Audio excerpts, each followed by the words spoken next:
DK Shivakumar ಸಂಪುಟದಲ್ಲಿ ವಿಸ್ತರಣೆಯ ಕಗ್ಗಂಟು ಎದುರಾಗ್ಬಿಟ್ಟಿದೆ. ದೊಡ್ಡ ತಲೆನೋವಾಗ್ಬಿಟ್ಟಿದೆ. ಈಗ 13 ಸಚಿವ ಸ್ಥಾನ ಭರ್ತಿಯಾದ್ರೂ ಕೂಡ ಇನ್ನು 20 ಸ್ಥಾನ ಬಾಕಿ ಇದೆ. ಹೈ ಟೆನ್ಷನ್ ತಂದಿದೆ ಕ್ಯಾಬಿನೆಟ್ ಸರ್ಕಸ್. ಒಂದು ಕಡೆ ಡಿಕೆ ಶಿವಕುಮಾರ್ ಅವರಿಗೆ ನುಂಗಲಾರದಂತಹ ತುಪ್ಪ ಆಗಿ ಪರಿಗಣಿಸಿಬಿಟ್ಟಿದೆ ಒಂದು ವಿಚಾರ. ಕಾಂಗ್ರೆಸ್ ನಾಯಕತ್ವಕ್ಕೆ ನಡುಕ ತಂದಿದೆ ಬಿಗ್ ಚಾಲೆಂಜ್.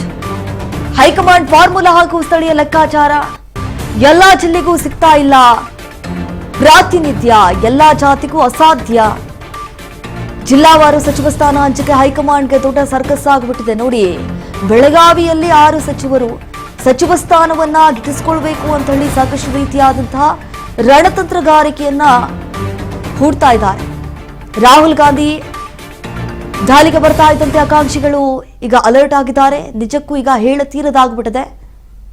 ಒಂದು ಕಡೆ ವಿಧಾನ ಪರಿಷತ್ ಚುನಾವಣೆ ಇತ್ತು. ಆ ಚುನಾವಣೆಯ ನಂತರ ಇದ್ರ ಬಗ್ಗೆ ಚರ್ಚೆ ಮಾಡೋಣ, ಸಚಿವ ಸಂಪುಟ ಪುನರ್ರಚನೆ ಆಗತ್ತೆ ಮತ್ತೆ ಅಂತ ಕೂಡ ಹೇಳಿದ್ರು ಡಿಕೆ ಶಿವಕುಮಾರ್ ಅವರು.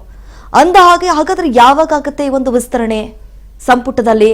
ಈಗ 13 ಸಚಿವ ಸ್ಥಾನ ಭರ್ತಿಯಾಗಿದೆ. ಅವರವರಿಗೆ ಒಂದೊಂದು ಹುದ್ದೆಯನ್ನ ಕೊಟ್ಟಿದ್ದಾರೆ. ಅವರು ಸುಲಲಿತವಾಗಿ ತಮ್ಮ ಕಾರ್ಯವನ್ನ ಕೂಡ ನಿರ್ವಹಿಸಿದ್ದಾರೆ. ಇನ್ನು 20 ಸ್ಥಾನ ಬಾಕಿ ಇದೆ. ಹಾಗಾದ್ರೆ ಆ 20 ಸ್ಥಾನವನ್ನ ಯಾರಿಗೆ ಕೊಡ್ತಾರೆ? ಹೈಕಮಾಂಡ್ ನಾಯಕರು ಯಾರಿಗೆ ಮಣೆ ಹಾಕ್ತಾರೆ? ಯಾಕಂತಂದ್ರೆ ಸಾಕಷ್ಟು ನಾಯಕರು ಈಗ ಲಾಬಿ ಮಾಡ್ತಾ ಇದ್ದಾರೆ. ಹೇಗಾದ್ರೂ ಮಾಡಿ ಶತಾಯಗತಾಯವಾಗಿ ಈ ಬಾರಿ ಆದ್ರೂ ಸಚಿವ ಸ್ಥಾನ ಗಿಟ್ಟಿಸಿಕೊಳ್ಬೇಕು ಅನ್ನುವಂತಹ ನಿಟ್ಟಿನಲ್ಲಿ ಅಖಾಡಕ್ಕೆ ಹೊಸ ಟ್ವಿಸ್ಟ್ ಕೊಟ್ಟಿದ್ದಾರೆ ರಾಹುಲ್ ಗಾಂಧಿ. ಒಲವನ್ನ ತೋರಿಸ್ತಿದ್ದಾರೆ. ಯುವಕರು ಮತ್ತು ಹೊಸ ಮುಖಗಳಿಗೆ ಮಣೆ ಹಾಕೋದಕ್ಕೆ ಪ್ಲಾನ್ ಮಾಡಿದಾರಂತೆ. ನೋಡಿ, ತಮ್ಮ ಆಪ್ತರಿಗೆ ಹೆಚ್ಚಿನ ಸಚಿವ ಪಟ್ಟ ಕಟ್ಟೋದಕ್ಕಂತ ಹೇಳಿ ಸಿಎಂ ಡಿಕೆ ಸ್ಕೆಚ್ ಆಗ್ತಾ ಇದ್ರೆ, ಆಪ್ತ ಬಣದ ರಕ್ಷಣೆಗಾಗಿ ಸಿಎಂ ಡಿಕೆ ಶಿವಕುಮಾರ್ ಅವರು ಚಕ್ರ ವ್ಯೂಹವನ್ನ ಬಿಡ್ತಾ ಇದ್ದಾರೆ. ಮುಂದಿರುವಂತಹ ಜಿಬಿಎ ಚುನಾವಣೆ, ಸ್ಥಳೀಯ ಚುನಾವಣೆಗಳೇ ಈಗ ಮಾನದಂಡ. ಭಿನ್ನಮತ ಸ್ಫೋಟವಾಗ್ತಾ ಇದ್ದಂತೆ ಮನವೊಲಿಸುವಂತಹ ಕೆಲಸ ಆಗ್ತಾ ಇದೆ.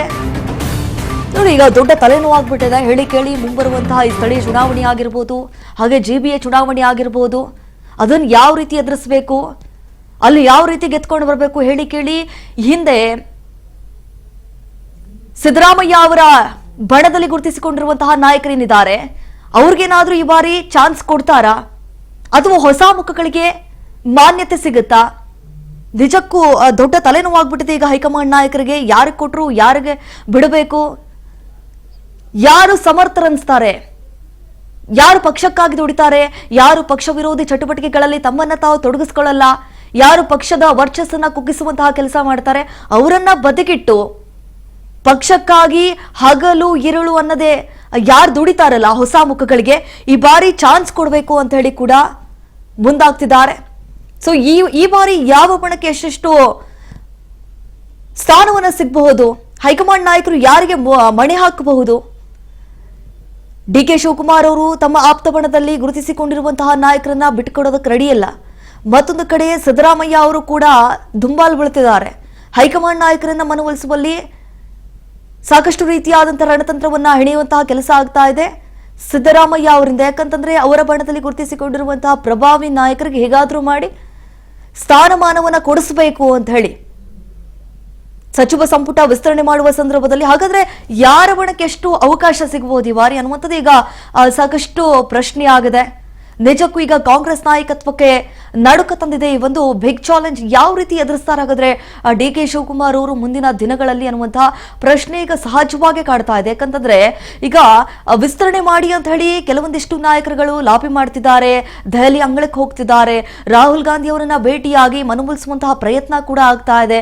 ಹಾಗಾದ್ರೆ ಈ ಬಾರಿ ಯಾರಿಗೆ ಮಣೆ ಹಾಕಲಿದ್ದಾರೆ ಹೈಕಮಾಂಡ್ ನಾಯಕರು ಅನ್ನುವಂಥದ್ದೇ ಈಗ ದೊಡ್ಡ ಪ್ರಶ್ನೆ ಆಗಿದೆ. ಯಾಕಂತಂದ್ರೆ ಹೈಕಮಾಂಡ್ ನಾಯಕರು ಏನು ಸುಮ್ಮನೆ ಅವ್ರು ಬಂದ್ರು, ಅವ್ರು ಮನವೊಲಿಸಿದ್ರು ಅಂದ ತಕ್ಷಣ ಏನು ಅವ್ರಿಗೇನು ಸ್ಥಾನಮಾನ ಕೊಡಲ್ಲ. ಅವರು ಸೂಕ್ತನ ಆ ಒಂದು ಸ್ಥಾನಕ್ಕೆ ಅಂದ್ರೆ ಕೊಡ್ತಾರೆ. ರಾಜಕೀಯದಲ್ಲಿ ಕುರ್ಚಿಗಾಗಿ ಪರದಾಟ, ವಿದೇಶಿ ಪ್ರವಾಸ ಮುಗಿಸಿ ಅಖಾಡಕ್ಕೆ ಎಂಟ್ರಿ ಕೊಟ್ಟಿದ್ದಾರೆ ರಾಹುಲ್ ಗಾಂಧಿ ಅವರು. ಮಲ್ಲಿಕಾರ್ಜುನ ಖರ್ಗೆ ನಿವಾಸದಲ್ಲಿ high voltage meeting. Rahul Gandhi ಜೊತೆ ಸಂಪುಟ ವಿಸ್ತರಣೆ ಕುರಿತು ಜಂಟಿ ಸಭೆ ಮಾಡಿದ್ದಾರೆ. ಡಿಕೆ ಶಿವಕುಮಾರ್ ಸಂಪುಟ ಕಗ್ಗಂಟು ಬಿಡಿಸುವುದಕ್ಕೆ ಕೊನೆಯ ಹಂತದ ಸ್ಕೆಚ್ ಹಾಕಲಾಗ್ತಾ ಇದೆ. ಹೈ ವೋಲ್ಟೇಜ್ ಸಭೆಯಲ್ಲಿ ಲಿಸ್ಟ್ ಈಗಾಗಲೇ ರೆಡಿ ಮಾಡಿಕೊಂಡಿದ್ದಾರೆ. ಒಂದು ಕಡೆ ಮಲ್ಲಿಕಾರ್ಜುನ ಖರ್ಗೆ ಮತ್ತು ರಾಹುಲ್ ಗಾಂಧಿ ಅವರು ಸುದೀರ್ಘವಾಗಿ ಇದರ ಬಗ್ಗೆ ಚರ್ಚೆ ಮಾಡಿದ್ದಾರೆ. ಸೊ ಯಾರಿಗೆ ಈ ಬಾರಿ ಮಣೆ ಹಾಕಬೇಕು, ಯಾರಿಗೆ ಕೊಟ್ರೆ ಪಕ್ಷ ಮತ್ತಷ್ಟು ಗಟ್ಟಿಗೊಳ್ಳೋದಕ್ಕೆ ಸಾಧ್ಯ? ಇವೆಲ್ಲ ನಿಟ್ಟಿನಲ್ಲಿ ನಿರ್ಧಾರ ಮಾಡ್ತಾ ಇದ್ದಾರೆ. ಇನ್ನೇನು ಕೆಲವೇ ದಿನಗಳಲ್ಲಿ ಸಂಪುಟ ವಿಸ್ತರಣೆ ಆಗುವಂತಹ ಸಾಧ್ಯತೆ ಹೆಚ್ಚಾಗಿ ಕಾಣಿಸ್ತಾ ಇದೆ. ಹಾಗಾದ್ರೆ ಯಾವಾಗ ಆಗಬಹುದು ಅನ್ನುವಂತಹ ಪ್ರಶ್ನೆ ಆಬ್ವಿಯಸ್ಲಿ ಕಾಡ್ತಾ ಇರುತ್ತೆ. ಇದ್ರ ಬಗ್ಗೆ ಮತ್ತಷ್ಟು ಡೀಟೇಲ್ಸ್ ಕೊಡ್ತಾರೆ ನಮ್ಮ ಪ್ರತಿನಿಧಿ ಬಸವರಾಜ್ ಹೂಗಾರ್. ಈಗ ಫೋನ್ ಸಂಪರ್ಕದಲ್ಲಿ ಜಾಯ್ನ್ ಆಗ್ತಾರೆ. ಬಸವರಾಜ್ ಹೂಗಾರ್, ನಾವು ಗಮನಿಸಿದಾಗ ಈಗ ಡಿ.ಕೆ. ಶಿವಕುಮಾರ್ ಅವರಿಗೆ ದೊಡ್ಡ ತಲೆನೋವು ಆಗ್ಬಿಟ್ಟಿದೆ ಈ ಸಂಪುಟ ವಿಸ್ತರಣೆ ಕುರಿತು. ಈ ಬಾರಿ ಯಾವ ಬಣಕ್ಕೆ ಎಷ್ಟು ಅವಕಾಶವನ್ನ ಮಾಡಿಕೊಡಬಹುದು ಅನ್ನುವಂಥದ್ದೇ ಕುತೂಹಲ. ಯಾರಿಗೆ ಮಣೆ ಹಾಕಬಹುದು ಬಸವರಾಜ್ ಹೂಗಾರ್? ಇದ್ರ ಬಗ್ಗೆ ಡೀಟೇಲ್ಸ್ ಕೊಡ್ತಾ ಹೋಗೋದಾದ್ರೆ. ದೀಪಾ, ಈಗಾಗಲೇ ಕಾಂಗ್ರೆಸ್ ಸರ್ಕಾರದಲ್ಲಿ ಪೂರ್ಣ ಪ್ರಮಾಣದ ಸಂಪುಟ ರಚನೆ ಆಗ್ಬೇಕು. ಆ ಒಂದು ಸವಾಲು ಕೂಡ ದೊಡ್ಡ ಮಟ್ಟಿಗೂ ಕೂಡ ಕಾಡ್ತಾ ಇದೆ. ಈಗಾಗಲೇ ಹಲವು ಸಚಿವಾಕಾಂಕ್ಷಿಗಳು ಅವರದೇ ಆಗಿರ್ತಕ್ಕಂಥ ಪೈಪೋಟಿ ನಡೆಸ್ತಾ ಇದ್ದಾರೆ. ಕೆಲವಷ್ಟು ವಿಳಂಬವಾಯಿತು ಅನ್ನುವಂತಹ ನಿಟ್ಟಿನಲ್ಲಿ ಕೂಡ ಈಗ ಚರ್ಚೆ ಕೂಡ ಆಗ್ತಾ ಇದೆ. ರಾಹುಲ್ ಗಾಂಧಿ ಅವರು ವಿದೇಶಿ ಪ್ರವಾಸದಲ್ಲಿದ್ರು. ಅವರು ಕೂಡ ಈಗ ವಿದೇಶಿ ಪ್ರವಾಸದಿಂದ ವಾಪಸ್ ಬಂದಿದ್ದಾರೆ. ಹಾಗಾಗಿ ಇವತ್ತು ಎಐಸಿಸಿ ಅಧ್ಯಕ್ಷರಾಗಿರ್ತಕ್ಕಂಥ ಮಲ್ಲಿಕಾರ್ಜುನ್ ಖರ್ಗೆ ಅವರು ಮತ್ತೆ ರಾಹುಲ್ ಗಾಂಧಿ ಅವರು ಸಹಿತ ಖರ್ಗೆ ಅವರ ನಿವಾಸದಲ್ಲಿ ಸಭೆಯನ್ನು ಕೂಡ ನಡೆಸ್ತಾ ಇದ್ದಾರೆ ಅನ್ನುವಂತ ಮಾಹಿತಿ ಸಿಗ್ತಾ ಇದೆ. ಇವತ್ತಿನ ಸಭೆಯಲ್ಲಿ ರಾಜ್ಯ ನಾಯಕರಿಗೆ ಯಾವಾಗ ಬುಲಾವ್ ಕೊಡಬೇಕು ಅನ್ನುವಂತ ನಿಟ್ಟಿನಲ್ಲಿ ಕೂಡ ಚರ್ಚೆ ಆಗುವಂತದ್ದು. ಆ ಒಂದು ಚರ್ಚೆ ಆದಂತ ಸಂದರ್ಭದಲ್ಲಿ ಯಾವತ್ತು ದಿನಾಂಕ ನಿಗದಿಪಡಿಸಬೇಕು ಅನ್ನುವಂಥದ್ದನ್ನ ರಾಹುಲ್ ಗಾಂಧಿ ಅವರು, ಮಲ್ಲಿಕಾರ್ಜುನ್ ಖರ್ಗೆ ಅವರು ಇಬ್ಬರು ನಾಯಕರು ಕೂಡ ಗೊತ್ತುಪಡಿಸಿ ರಾಜ್ಯ ನಾಯಕರಿಗೆ ಸಿಎಂ ಡಿ.ಕೆ. ಶಿವಕುಮಾರ್ ಅವರಾಗಿಯೂ ಕೂಡ ಕರೆಯನ್ನು ಕೂಡ ಮಾಡ್ಲಿದ್ದಾರೆ ಎನ್ನುವಂತ ಮಾಹಿತಿ ಇದೆ.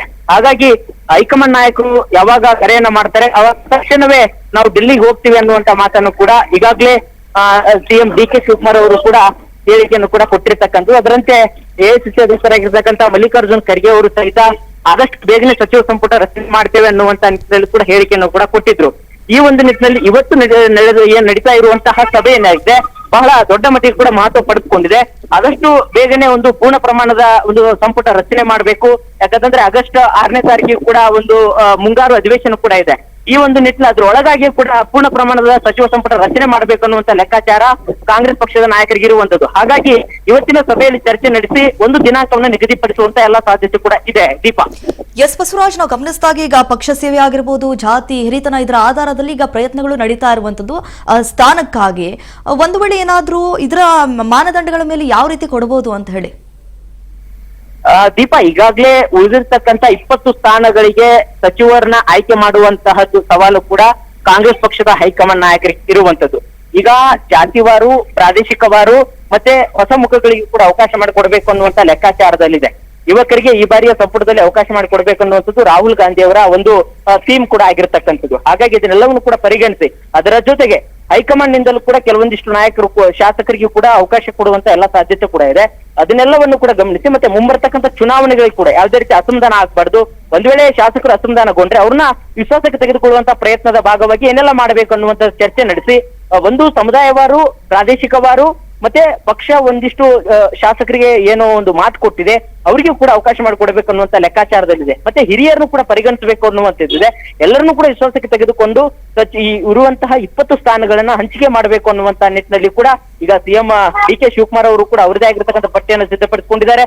ಸಿದ್ದರಾಮಯ್ಯವರು ಕೂಡ ಅವರದೇ ಆಗಿರ್ತಕ್ಕಂಥ ಪಟ್ಟಿ ಸಿದ್ಧಪಡಿಸಿಕೊಂಡಿದ್ದಾರೆ. ಮತ್ತೊಂದು ಕಡೆ ಎಐಸಿಸಿ ಅಧ್ಯಕ್ಷರಾಗಿರ್ತಕ್ಕಂಥ ಮಲ್ಲಿಕಾರ್ಜುನ್ ಖರ್ಗೆ ಅವರು ಮತ್ತೆ ಈಗ ಕೆಪಿಸಿಸಿ ಅಧ್ಯಕ್ಷರಾಗಿರ್ತಕ್ಕಂಥ ಬಿ.ಕೆ. ಹರಿಪ್ರಸಾದ್ ಅವರು ಅವ್ರದೇ ಆಗಿರ್ತಕ್ಕಂಥ ಕೆಲವೊಂದು ಪಟ್ಟಿಯನ್ನು ಕೂಡ ಆಯ್ಕೆ ಮಾಡಿದ್ದಾರೆ. ಆ ಪಟ್ಟಿಯನ್ನ ಅಂತಿಮಗೊಳಿಸಿ ರಾಹುಲ್ ಗಾಂಧಿ ಅವರು ಅದಕ್ಕೆ ಅಂತಿಮ ಮುದ್ರೆಯನ್ನು ಒತ್ತಿದ ಬಳಿಕವೇ ಒಂದು ಸಂಪುಟ ಪೂರ್ಣ ಪ್ರಮಾಣದ ರಚನೆ ಆಗುವಂತ ಎಲ್ಲಾ ಸಾಧ್ಯತೆ ಕೂಡ ಇದೆ. ದೀಪಾ, ಬಸವರಾಜ್, ಥ್ಯಾಂಕ್ ಯು ತಮ್ಮ ಮಾಹಿತಿಗಾಗಿ.